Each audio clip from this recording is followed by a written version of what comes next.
भारतीय सेनाओं को अगर कांग्रेस की सरकार ने ना रोका होता तो बांग्लादेश आज भारत का हिस्सा होता।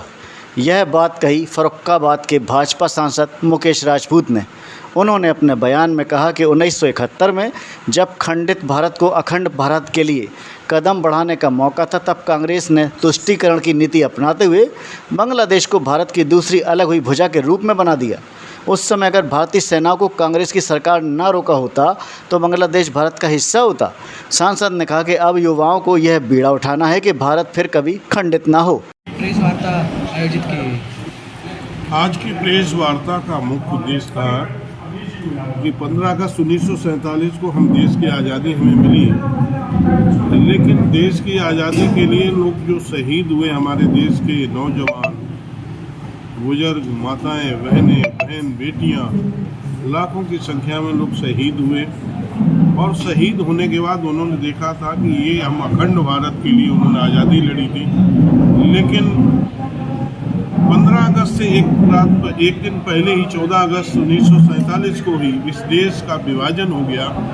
और जिस दिन विभाजन हुआ उसी दिन उसका जो विभीषिका जो हुई, जिस तरह से लोगों का कत्लेआम हुआ, कभी किसी ने कल्पना नहीं की। देश की आज़ादी के लिए, हम देश को आज़ाद कराने के लिए शहीद हुए और इस देश में ही अपने लोगों के द्वारा अपने लोगों का नरसंहार किया जाएगा, ऐसी कभी किसी ने कल्पना नहीं की थी। लेकिन ऐसी कल्पना जो 14 अगस्त की शाम को निकल के आई, जिससे इस देश में हम लोगों को अखंड भारत की कल्पना करके मन में देश की आज़ादी के लिए जो हमारे शहीद हुए, जो महापुरुष, उनके हमें जो खंडित भारत मिला, इसके लिए आज मुख्य रूप से प्रेस वार्ता बुलाई गई।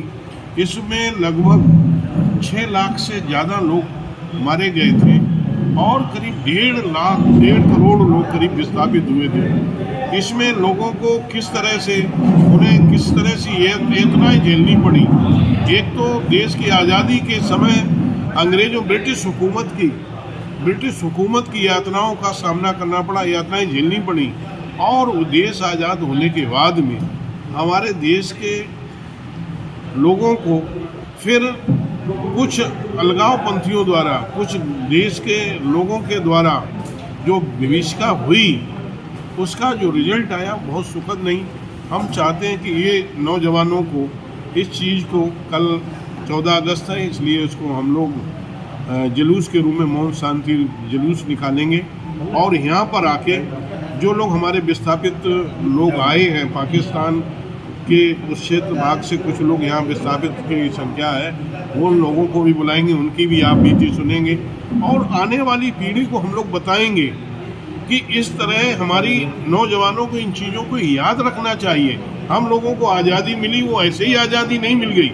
देश की आज़ादी के लिए लड़ाई लड़नी पड़ी, फिर उसके बाद में देश को आज़ादी मिली और वो भी आज़ादी खंडित आज़ादी मिली।